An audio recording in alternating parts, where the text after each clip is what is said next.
Vamos, nesta oportunidade, dar início à meditação da Palavra de Deus para nossas vidas,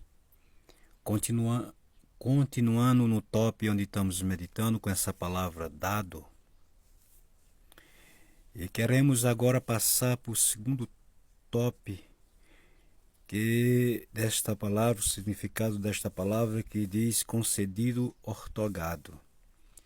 Queremos meditar nesta manhã com a graça, a bondade, as misericórdias de Deus nas nossas vidas, abraçar a cada oportunidade que o Senhor nos concede de ouvir e aprender a sua palavra. Meus amados, meus queridos, esta palavra concedido, ortogado, que tem o significado de permitido, aprovado, e queremos meditar nesse sentido, nesta reflexão, e compartilhar com todos vocês da parte de Deus. Você que estuda, que já estudou, cursou uma faculdade, sabe muito bem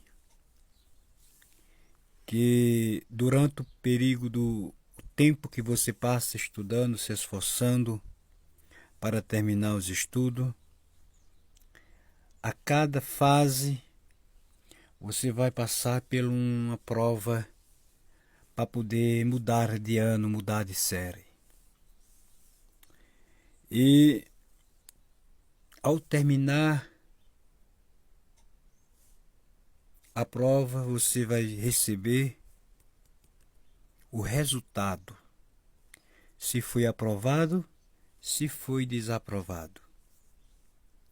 E é isso que está dizendo neste top, quando fala ortogado. Ninguém quer ser desaprovado em nada.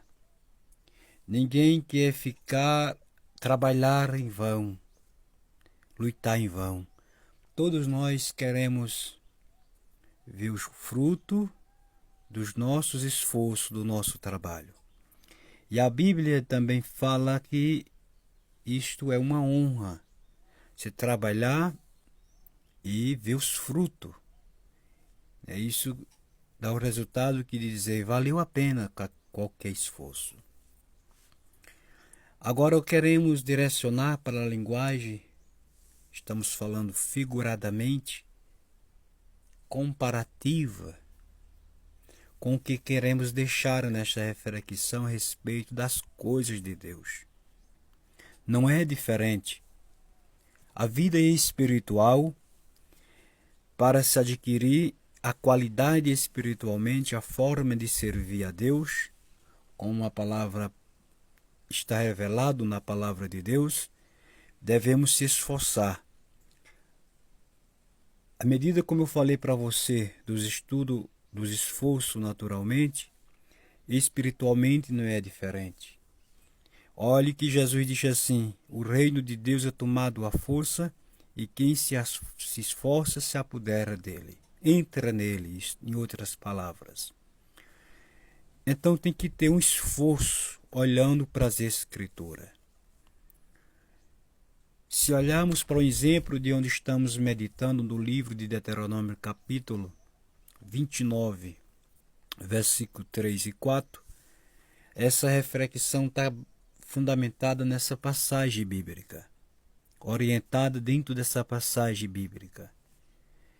Deus esforçou por Israel, mas Israel não compartilhou com Deus da mesma forma.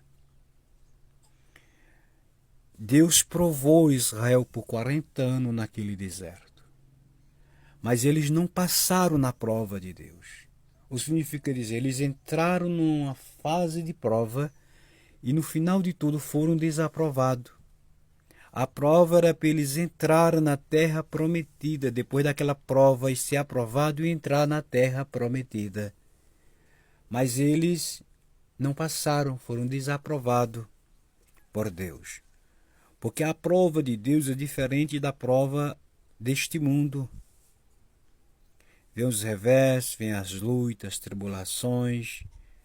Deus vai levando o cristão amadurecer espiritualmente e receber de Deus experiência, ter uma fé sólida, conhecimento de Deus e saber quem é Deus.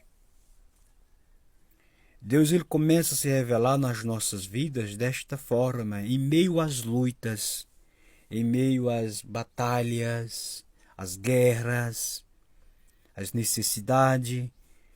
Ele começa a provar a fé da gente para nos levar a galgar algo melhor da parte dele. A Bíblia diz que a fé do cristão é provada como o ouro é provado no fogo.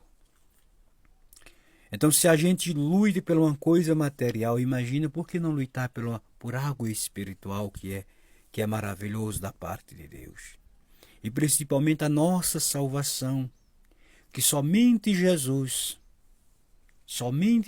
pode nos salvar, nos libertar, nos guiar, nos consolar, nos perdoar, nos fortalecer, nos sustentar, somente Ele. Então, a luta vem os ataques, vem as tentações do adversário, vem os altos e baixos. E isso se torna como uma prova para que a gente seja aprovado por Deus, aprovado pelo Senhor. Quantas pessoas têm parado na caminhada? Quantas pessoas estão sendo enganadas nos nossos dias? Porque a Bíblia, a palavra nos põe à prova. A Bíblia diz, provai e vede que Deus é bom. Em meio às lutas, a misericórdia de Deus vai estar presente nas nossas vidas. Porque se fosse para Israel passar pelaquela prova, sem a presença de Deus, sem aquela intervenção divina, eles não passariam, ninguém passa. Mas mesmo eles vendo prover os milagres e sinais da parte de Deus, eles não guardaram aquilo consigo e não atentaram para aquilo que os olhos estavam vendo. Observe que muitas pessoas nos nossos dias estão atentando mais para o que lhe favorece e desfavorece dentro das Escrituras para as coisas de Deus, como a Bíblia revela. Quantas pessoas estão querendo ser aprovadas por Deus da forma que elas querem servir? E a aprovação de Deus está nas Escrituras, de que forma Ele prova e nos prova depois, nos aprova depois. Ele prova e depois vem a aprovação, vem a confirmação que passamos na prova de Deus. E está escrito na Bíblia, se a gente nas mínimas coisas se enganchar, nas pequenas provas, se enganchar, como passará as maiores? Então, cada prova que vem é um ensinamento para mim e para você. Cada luta, batalha conquistada é uma experiência que vai para a bagagem, para nos amadurecer e ajudar aos outros na caminhada. Vai surgir pessoa próxima de você, precisando de um conselho, de uma experiência que você viveu de fé diante de Deus. Oh, glória a Deus, aleluia, Jesus querido. É por isso que Deus nos prova, é por isso que Deus nos quer que nós alcançamos o amadurecimento espiritual. Mas Israel não quis isso. Israel só queria panela cheia de carne, os potes cheios de água. Israel não queria sentir a temperatura do sol sobre a sua cabeça, à noite a frieza. Israel não queria ver inimigo. Está cheio de pessoas dessa forma nos nossos dias. Israel só queria mel na chupeta, facilidade. Mas não é assim. Não, Senhor, quem for por aí se frustra, porque Jesus disse certa vez, no mundo tereis aflição, mas tende bom ânimo. Tende bom ânimo, tende bom ânimo, eu venci por vós, e vós também vão vencer a prova, as lutas e passar para o outro lado com um cântico novo de vitória. Ei, glória a Deus, aleluia. Esforce-te, esforçamos diante do Senhor, e Ele peleja por nós, peleja por mim, peleja por você. Até a próxima. Se Jesus permitir, estaremos aqui, em nome de Jesus.